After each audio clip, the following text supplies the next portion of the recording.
What's going on, folks? Welcome to Wizards Outlook. We got Raymond Lyons here tonight, Cardell Dudley Jr., Wilson Tarpe Jr., and the Washington Wizards. Second to last game of the season on the road for both of these last games.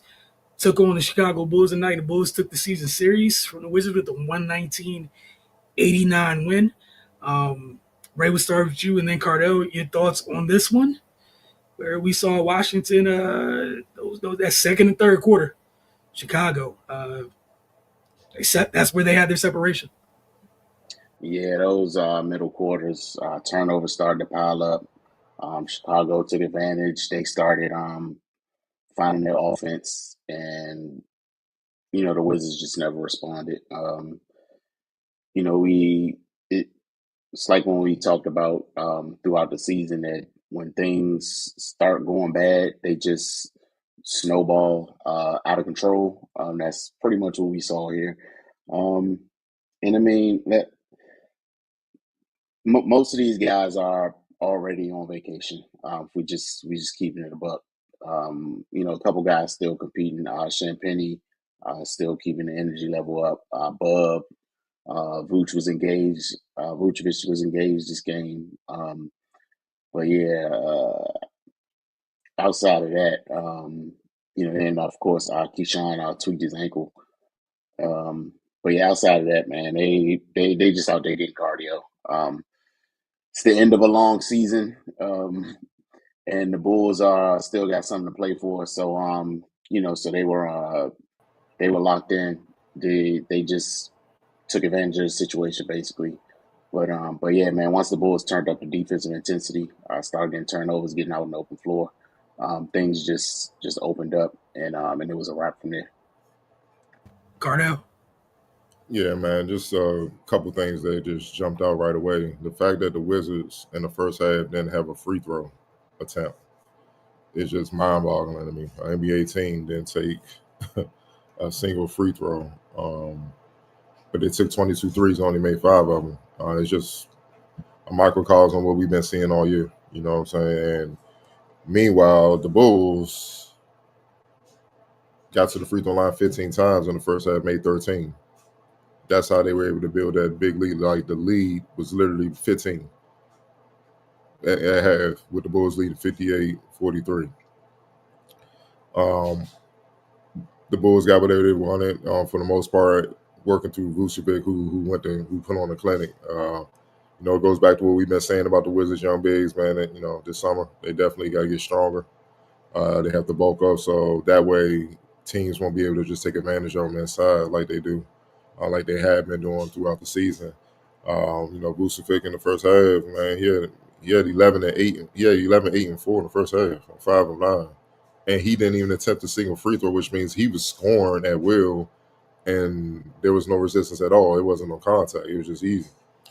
But then, and then on top of that, the Wizards had 12 turnovers in the first half, and Chicago scored 15 points off of that. So, go figure. But then in the third, where they pretty much put the game away, the Wizards had 4 more turnovers. Chicago scored 8 of those, but there was a difference. They kept they they kept the Bulls off the free throw line a little bit better. The Bulls were only 6 of 6 from the line in the second half, but they became more efficient from the field, which means that the defense just completely fell off the map. Chicago shot 56% from the field, 44% from deep. And this time, Vucevic wasn't even the main culprit. He was just playing the team game. He had 4 points he had 4 points in the third, but he also had 4 rebounds and 4 assists. So they ran everything through him, and then Julian Phillips on the board. Julian Phillips, especially, 15 points in that quarter, 5 or 6 from the field, 3 or 3 from deep. Matus Buzelis, man, 9 points. He's going to be on our rookie team, one of the top rookies, obviously. Special star in the making. And then you had Kobe White with 6 points. Just a balanced attack. Taylor Horton Tucker also, uh, it was just a balanced attack running through Vucevic because, like I said, nobody on the Wizards accepted the challenge to try to slow him down, and he went to work. I forgot to mention with Taylor Horton Tucker what he did in the first half. they could not guard that dude. They couldn't keep him in front of him. Out of the 15 free throw attempts, he had 8 of them, and he made 6. It's just more of the same. What we've been saying. Too many breakdowns defensively. The turnovers led to the extra points, and then the fact that teams just pound on them inside, man. They just couldn't do nothing. So, the game pretty much was over midway through the third, and then that was it. But you also got to give Chicago credit. They're fighting in play-in mode, they're in playoff mode, and they are also building something with their young core. People thought they was over with when they traded Zach, DeRozan and all that, but I like their young core, man. They got something building over there, like some youngins that's just gelling, man. Kobe Horter done found his groove, coming back over from the Kings. Vucevic, obviously, but Julian Phillips and Vazelis, man, they got something going right there, man. And the young boys, they competing and they fighting. And in this league, if you do that, you'll be fine. You know what I'm saying?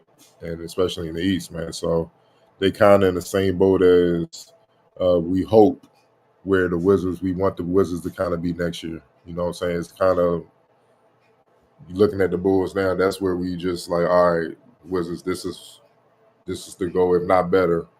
This is kind of the idea where we want you to be next year, after a year of development, off season again better, and whoever they add in the draft and maybe free agency or whatnot, or summer league, bringing some people in the camp, maybe they like it, something like that. We'll see how that goes over the next few months, but this should be the trajectory of the Wizards moving forward, where we like, all right, get in that playing in the playoff mode. The guys are better, the nucleus better, and keep going from there, man. But yeah, they just ran into a team that's locked in for the playoffs, man. Meanwhile, we already know where they're headed.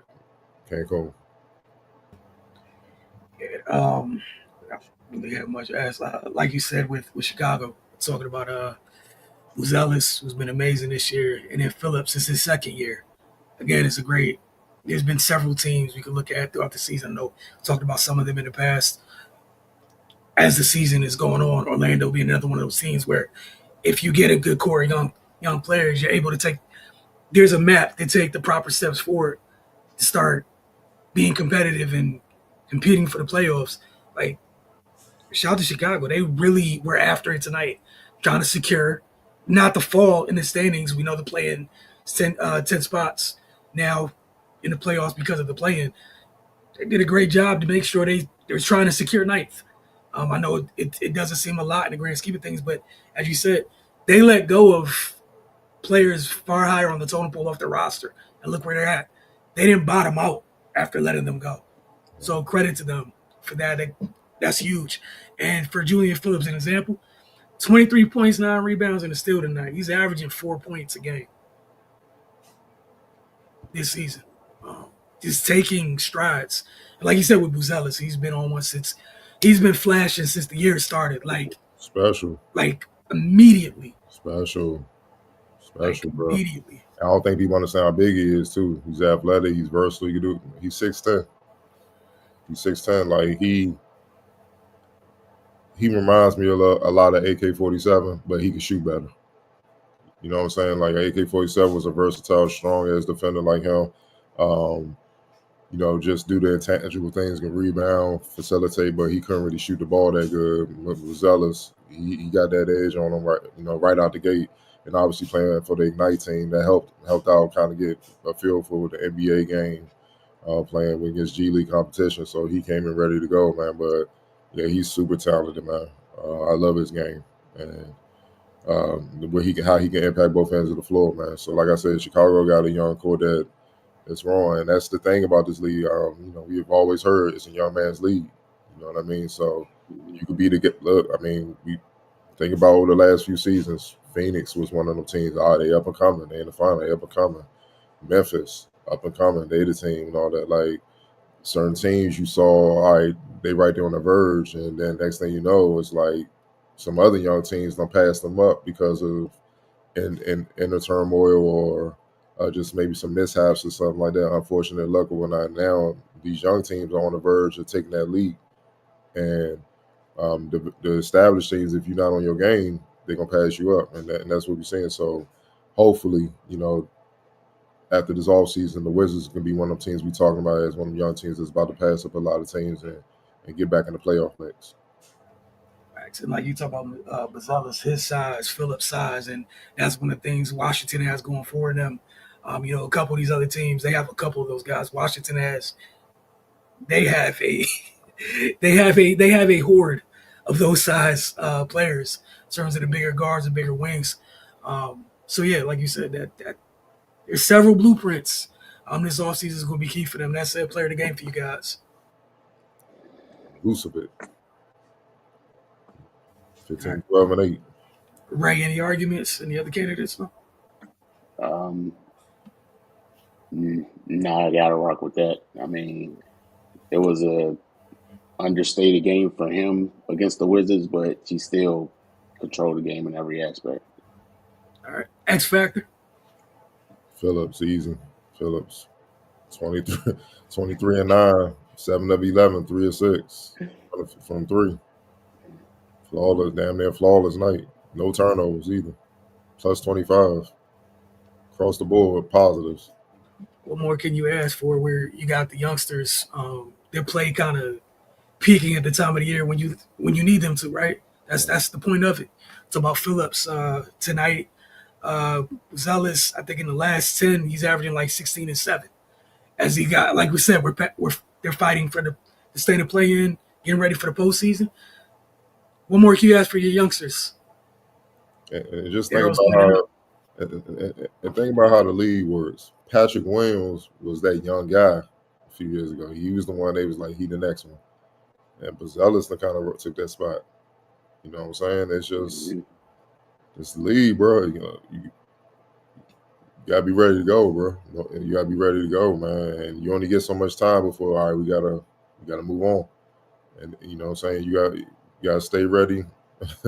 You stay ready, you don't have to get ready. That's the saying, man. So, and it's no knock against Patrick Williams, but it is what it is, man. They can't hold, like, people getting in their feelings. It's like, dog, they can't hold the whole show up for you to get ready. Like, nah, this kid's ready. Hey, give him the keys, give him the road, give him the minutes.